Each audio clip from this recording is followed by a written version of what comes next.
Good evening. This is Ken Roberts inviting you to listen to another adventure of Casey, crime photographer. Ace cameraman who covers the crime news of a great city. Our adventure for tonight, The Upholsterer.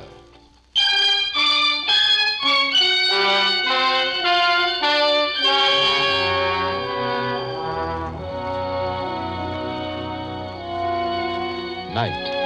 A gloomy street of small, grimy-looking shops, all of which are now closed and dark.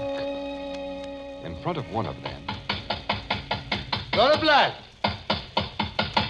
Goldblatt! This is Perucci. Is everything all right with you? Goldblatt! Hey, what are you doing, Perucci? Why are you trying to wake up old man Goldblatt? Is that your business? And what is a small boy like you, Joey, doing out so late? Late? It's only 10:30. Anyway, the old lady ain't home from work yet. Joey, maybe you should go find for me a policeman. You want a cop? I think so. What for? Because... Policeman is coming. That's Carmody, the big flatfoot. Officer Carmody! Officer! Yeah? Come here. Come here quick, please. Something wrong, Perucci? I don't know. A couple of minutes ago, Officer Carmody, I hear what sounds like gunshots. Gunshots, huh? Gee. Where'd you hear them? I was just going to bed behind my shop next door. Suddenly, from the other side of my wall, from Goldblatt's place, I hear boom, boom. Then I hear what sounds like something heavy falling to the floor. Door's locked tight. I call him. He don't answer. Hey, maybe the old guy shot himself, Carmody. Or maybe he's been murdered. Hey, kick the glass out of the door, Carmody. Pipe down, kid. Perucci, isn't there a window at the rear of Goldblatt's store in the room where he sleeps? See, but he's got iron bars on it, so nobody can get in. You'll have to kick the glass out, Carmody. I hate to disappoint your destruction-loving little soul, kid, but I'm not going to do any expensive glass smashing. Then how are you going to get in? Well, there's a transom above the door here, just big enough for a runt like you to climb through. Me? Goldblatt keeps that transom nailed shut. He told me. Now, we'll see. I'll boost you up, kid, and you try it. Okay. Give me the lift. All right. Here you go. It's tight, all right. Can't move it a bit. Well, I guess we'll have to do some glass smashing. Swell. But it'll be cheaper to bust that transom than the door. Here, take my nightstick, kid. You going to let me smash it? I can't reach it, and you can from my shoulders. I'll bust it for good. That did it. All right, now I want you to climb through, but knock out all the glass so you won't get hurt. Okay. I won't hurt myself. I'll crawl through now. All I want you to do is drop down and unlock the door. Hey, flash your light to the door glass, Carmody, so I won't be in the dark. Okay. Joey, I see a big chair lying on its side just inside the door. Don't skin your legs on it when you drop. I'll keep an eye on that chair, Perucci. All set to go. Made it swell. Now, you have to move that chair out of the way so you can get at the locks. I'm doing it. Now.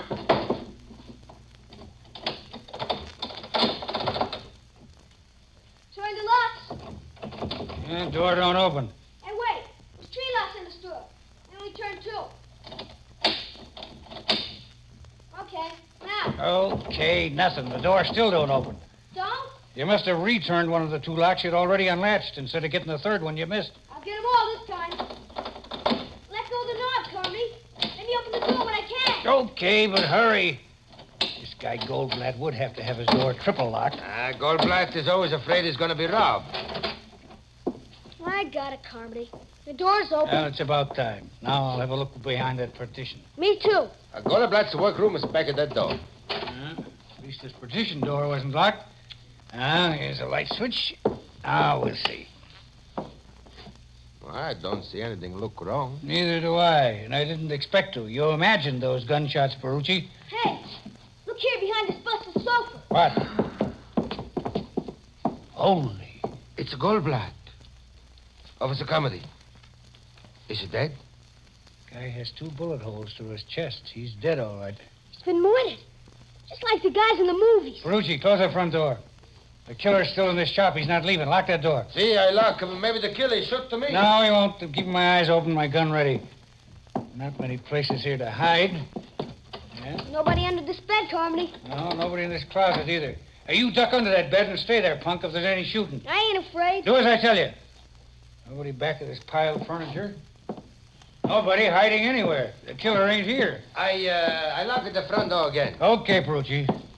Well, let me have a look at this rear window.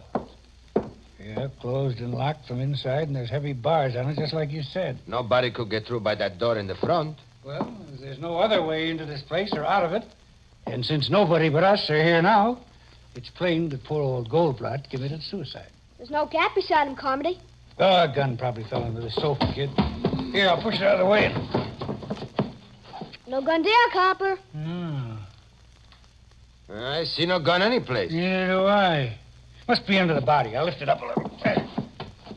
Still no gap. No. No gat. Like I said in the first place, his job is murder. Yes, but if the killer got out that front door and locked it behind him before we busted in here, how could he have wedged that big chair back of the door after he was outside? And nobody could get out of that locked window in the back. Hey, this is a mystery, ain't it? Yes, and too deep a one for me. Thank the Lord, I'm just a plain uniform cop. I'm using this phone to call the station house. Let them turn the detectives loose on this one.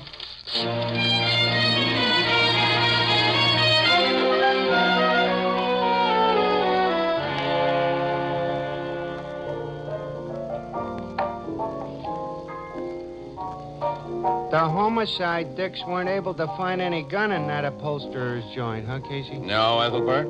They practically tore the place apart looking for one. So. But when the medical examiner got there, he said Goldblatt couldn't have committed suicide anyway. Well, if the guy was murdered, how did the killer get out of the place? Well, Captain Logan and his men are having a sweet time trying to figure that. Yeah, they're going nuts, too. Miss Williams and I just came from headquarters where we talked with Logan and also the kid and the shoemaker and the cop who found the body. They all tell a straight story? Well, it sounded straight to me, yeah. This has all the earmarks of a very baffling mystery. You and Miss Williams ain't been to the scene of the crime yet, huh? No, we weren't working when it was reported last night. But we're assigned to it now. Let's go to the Goldblatt shop and have a look-see, Casey. Okay, Annie. Yeah, Logan said he'd be down there about now. Maybe I can help the poor guy crack the case, huh? How you hate yourself. I? Why, Annie, how can anyone have anything but affection for a charming character like me?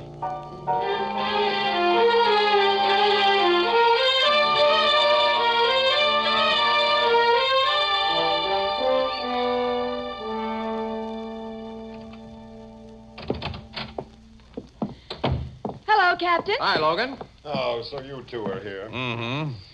So, this is the scene of the impossible Goldblatt murder. Wait till you size up the joint, wise guy. Oh. 3 good, solid locks on this door. And the door was locked tight by at least one of these locks when the cop and that kid and Perucci tried to get in. But skip the locks and answer this one.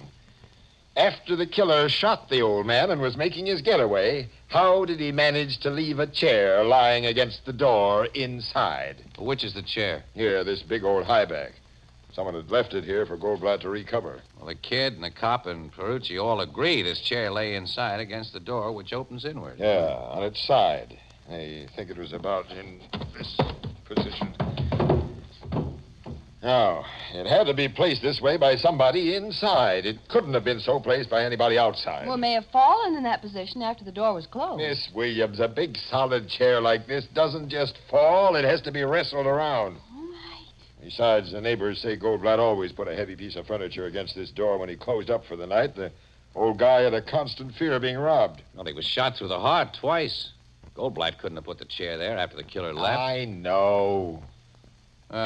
Dix from the precinct station got here before your guys did last night. I suppose they moved a lot of stuff in the joint. Yeah, to make sure the killer wasn't hiding here.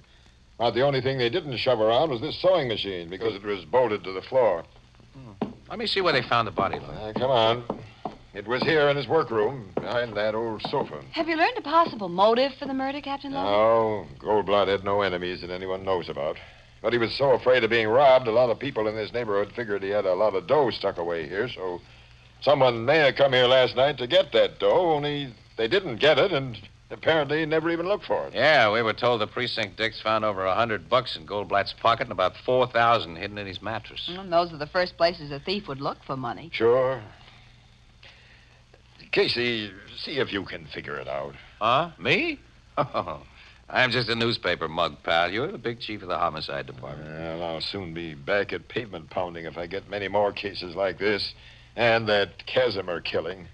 Haven't gotten anywhere with that either? No, but I got a chance there. Whoever bumped off Charles Casimir for the $80,000 got some very hot money. That 80 grand was in $100 bills Casimir had just gotten from the bank, and the bank had made a list of the serial numbers, which we've circulated all over the country. Now, when the murderer starts to pass that Oh, dough... well, wait a minute, though. He'll lay low for quite a while before he does that. If he's even smart. And he'll try to pass him eventually, and we'll get him. I wish I had a string like that on Goldblatt's killer. Say, Casey, you're a lucky guy, and sometimes you get hunches that don't turn out too badly.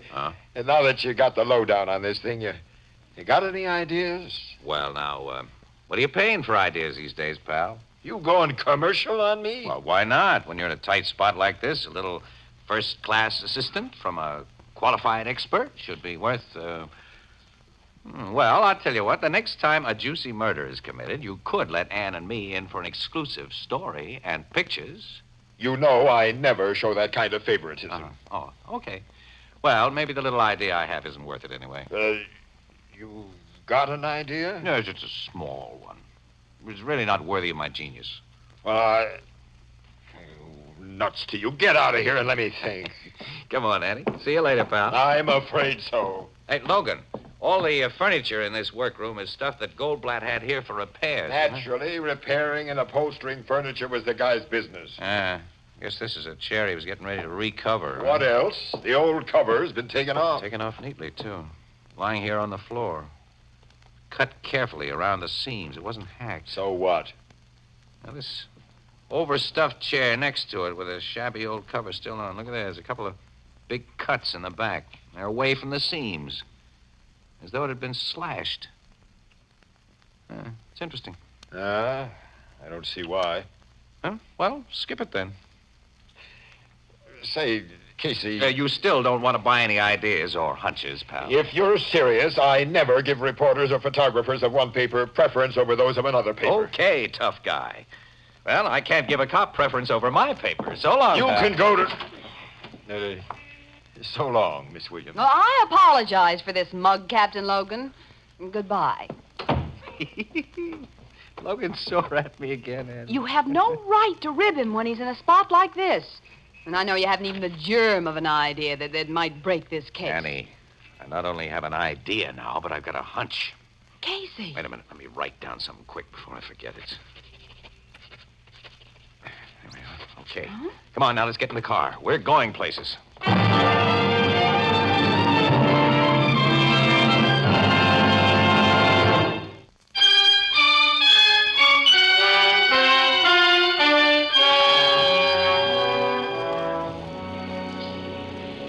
Where are we going, Casey? Not very far, Annie. Oh, will you please tell me? Okay. All right, now.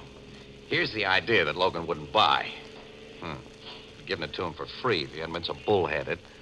As it is, we'll prove it ourselves before he gets it. Well, what is the idea? Look, Goldblatt's neighbor, Perucci. He says that after he heard shots last night, he heard something heavy fall in Goldblatt's shop. Mm-hmm. And everybody, including myself, figured he heard Goldblatt fall. And apparently that's what Logan still figures. But, Annie, Goldblatt's body was found a good 20 feet away from Perucci's wall and directly behind a big overstuffed sofa. Now, Perucci didn't hear a body drop. He heard the crash of that heavy chair that fell behind that door as the killer ran out of the door and slammed it behind him. Well, Logan said that the chair couldn't have fallen. And I think he's right. It couldn't have fallen if it were resting solidly on its four legs, but suppose it was piled on top of another chair upside down. Now, there isn't much floor space in Goldblatt's joint. He must have had to pile stuff up so he'd have room to work. Mm-hmm. And if that chair was piled on top of another, it might have toppled easily. The vibration of a door slam would dislodge it. That's right. The precinct men had moved almost everything by the time Logan arrived. He didn't see furniture in piles, and he doesn't always use his imagination either. And the killer didn't waste precious time locking that door either. But Perucci and the policeman couldn't open it. Because the chair fell between the door and that sewing machine that's bolted to the floor. It formed a solid wedge there until the kid moved it. Then When he thought he was unlocking the door, he was really locking it. Okay, I'll buy that idea. Right. Now, where are we going? To an address I wrote down a minute ago. It's on a work tag attached to a chair in Goldblatt's workroom. Annie, we're going to find out why there were several big knife cuts in the back of that chair.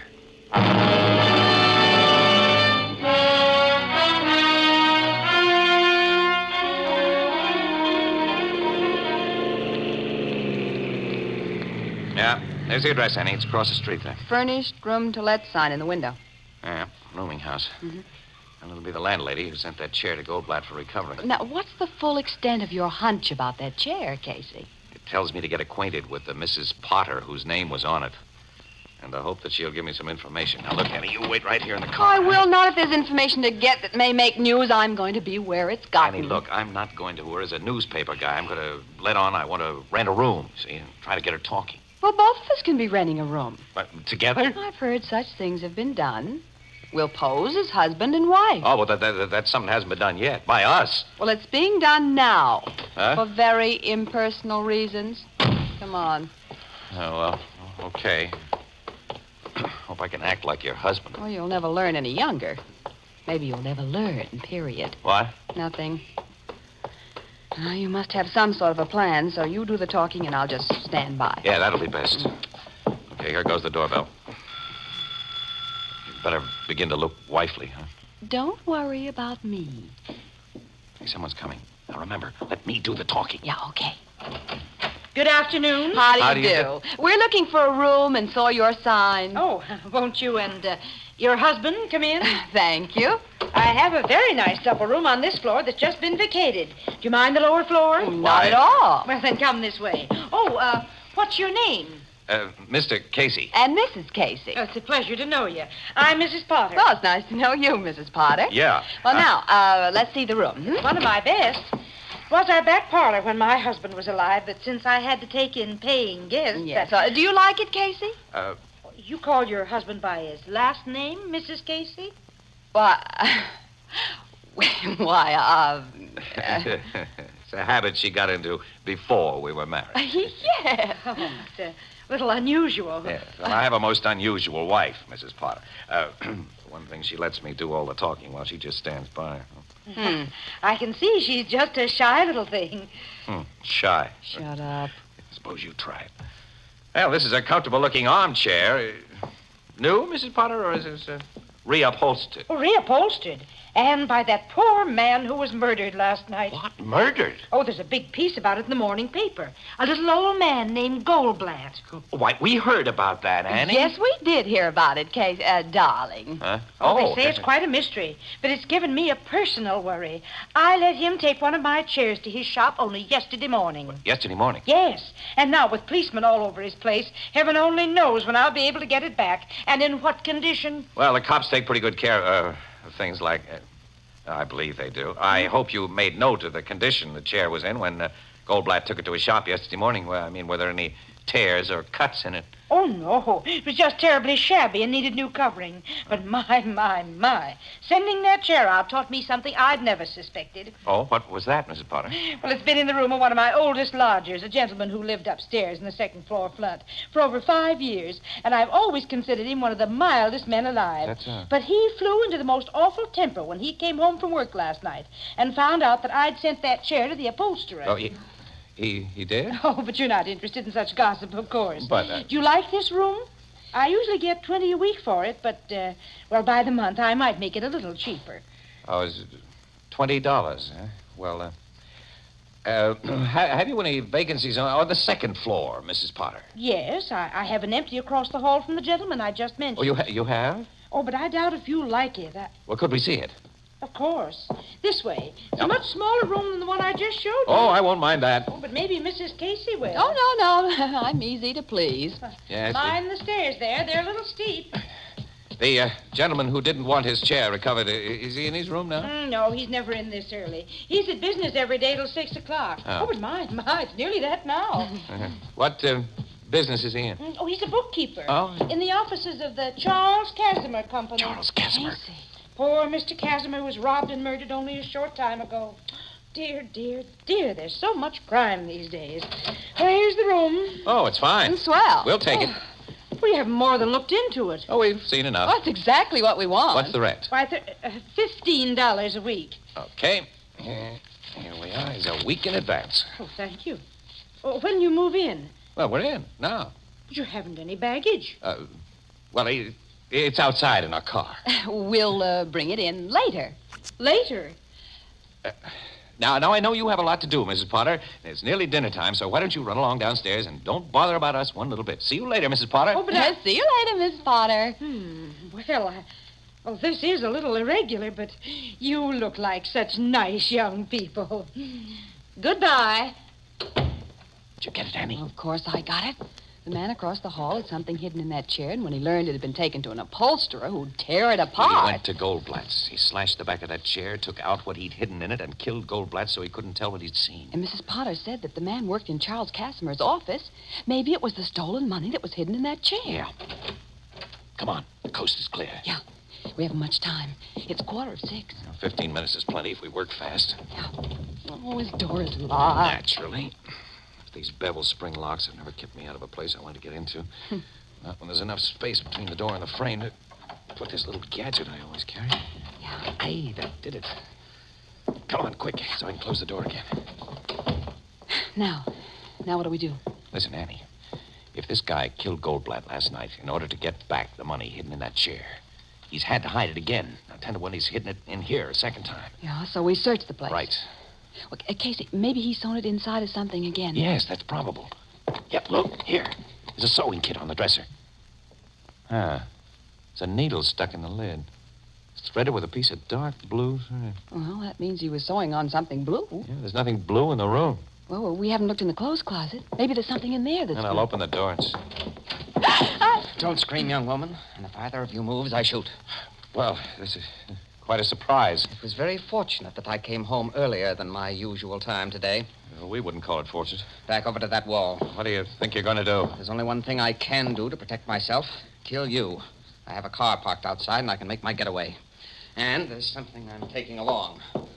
My winter overcoat. Casey, it's dark blue. There are $80,000 in bills sewn in its lining. Charles Casimir loot. You are quite right. And now, goodbye. You're not going to shoot us? Casey! No, you don't. Oh. Knocked his arm up just in time. Yeah, you've knocked him out. I'll see that he stays out, too. Annie, run down and get my camera from the car, will you? We get exclusive pictures and a story without any deal from our pal, Logan.